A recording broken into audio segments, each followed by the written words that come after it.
Hey, how's it going, guys? We're going to be taking apart the Asus RT AC5300 Gigabit router. First thing you need to do is remove all the antennas on the side.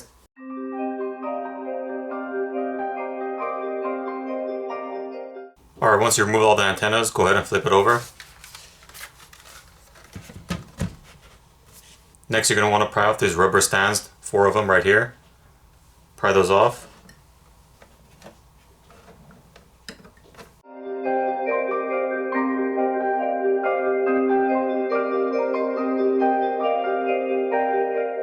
Alright, next there's 4 Phillips screws you're going to have to remove. There's one here, one here, one here, and one here. Go ahead and remove those screws.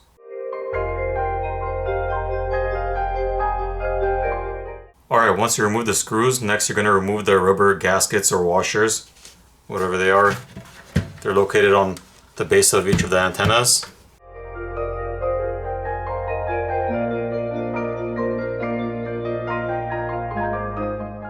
Alright, once you remove all 8 washers, you're going to use a pry tool to get in between the top and bottom housing assembly. Go ahead and separate them. There's some catches along the way. Just need to pop off.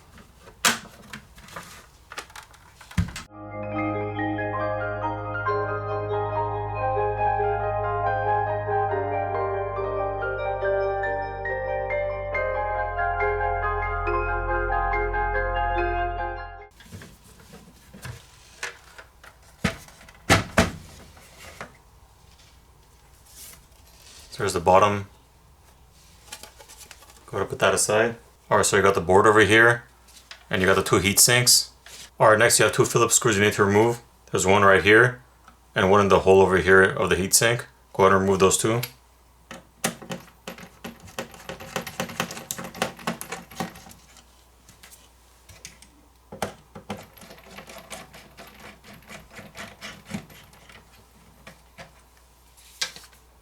Alright, once you got those 2 removed, you can go ahead and lift up the board.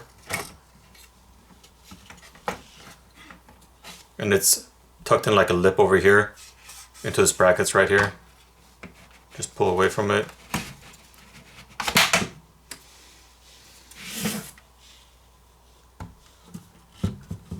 So here's your top piece.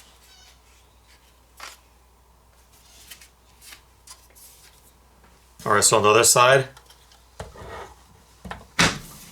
you have 3 more heat sinks, one here, one in the center, and one to the right of that. We're going to go ahead and take off the heat sinks. Alright, go ahead and remove the 13 Phillips screws for the heat sinks.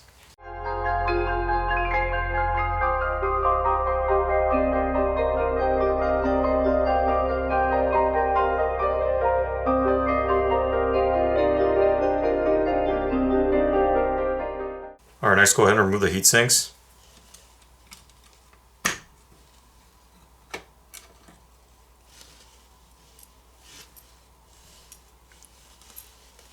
Alright, so on the bottom, there's a thermal pad over here which makes contact with the heatsink, and the board over here, this copper colored area.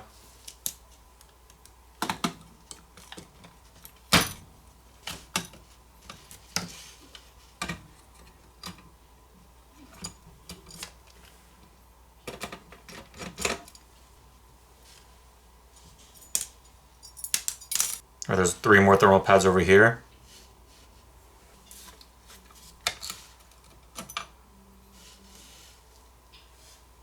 And there's one more thermal pad on this side over here.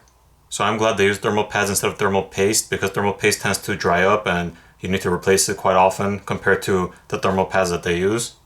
And as far as these metal shields go over here, in case you need to get inside, they have catches all around, so you just need to pop off the cover from the sides, just work your way around. It's going to take you some time, but just pop each of the catches on the side.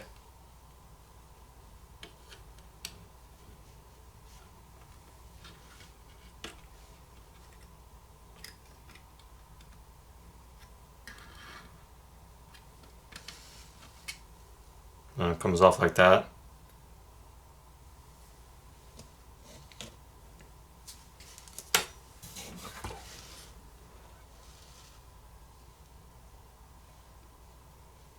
Also, you got your LED indicators over here on this side. And here's where the power goes in, right here. And you've got the rest of your ports over here And we're going to remove these two heat sinks.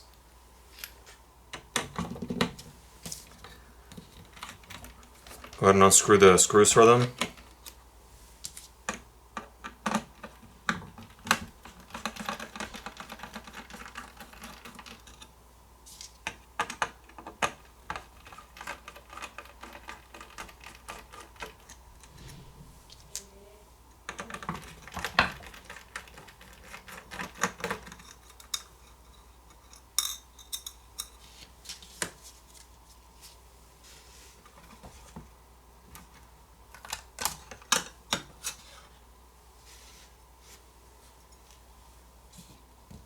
Here's a thermal pad for that. I would have thought they would use thermal pad here too, but maybe it doesn't need it. I don't know.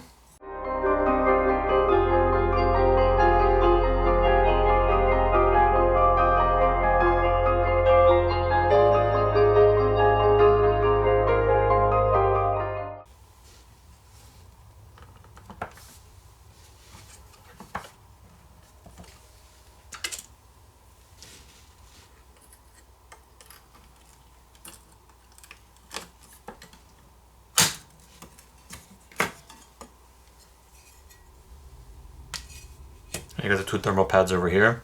Now on this side over here, it looks like there's a slot for another processor, which I'm assuming is going to be on the GT-AC5300. I guess that's the difference between the RT AC5300 and the GT AC5300. Probably that processor handles the additional ports and the IPv6. Now for these antenna ports over here, if you needed to remove them, all you're going to do is disconnect them from the board. You're just going to pop them up like that. And there's screws over here, which you're going to remove. And then once you remove those screws, these ports will come loose and you'll just be able to take them off. Alright, I went ahead and removed all the shields so I can show you guys what's on the inside.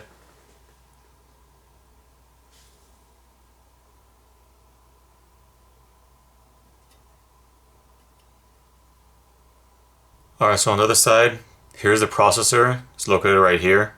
And there's also some pads over here, thermal pads that go on top of it, which make contact with the shield on the outside and makes contact with the thermal pad, which is attached to the heatsink.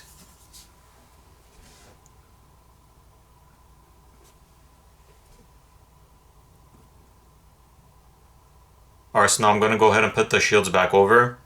Alright, now that the shields are back in place, I'm going to go ahead and put the heatsinks back on.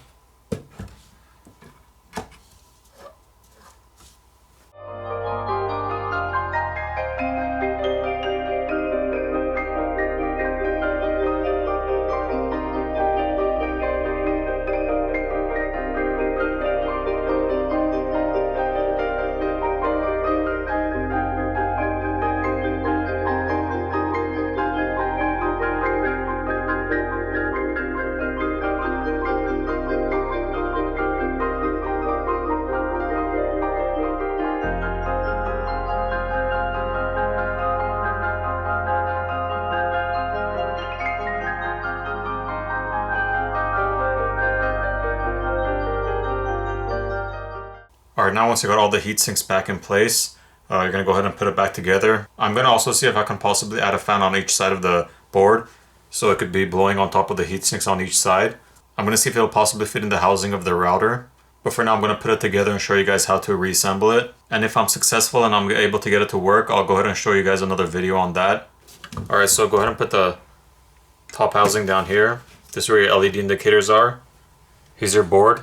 Your LED indicators are right here along the edge. Those are going to go over here. But you're going to have to slide the board in over here like a lip.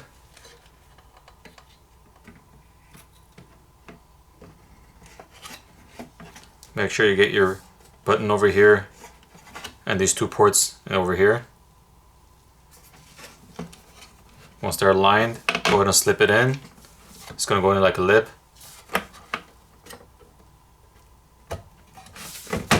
And then just drop it in place. Alright, now go ahead and put the two screws to hold the main board back in place. One goes here and the other one goes right here.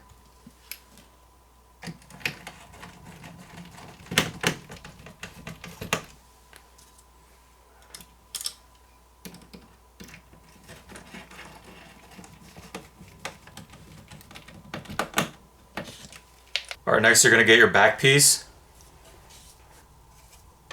You're going to just put it over, make sure the clips are on the right sides of the inside, so when you just drop it, it's going to have to just pop in and push it in. If you're having a problem, you're obviously going to be putting it the wrong way, since say if I put it this way, it's not going to fall into place. Alright, once it's in place, just pop in the catches. Once that's in, you're going to go ahead and put your 4 Phillips screws back in. Alright, next go ahead and put the rubber pads back underneath in their slots.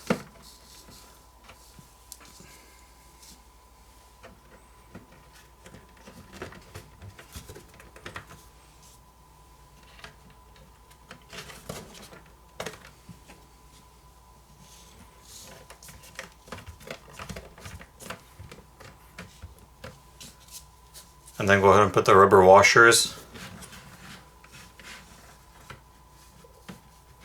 back over the antenna ports.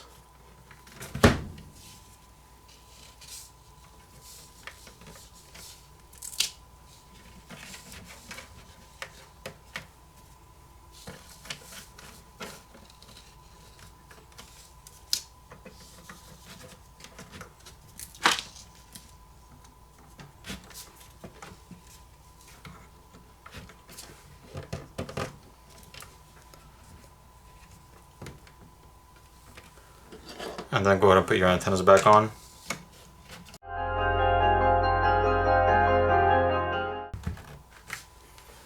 And you're done.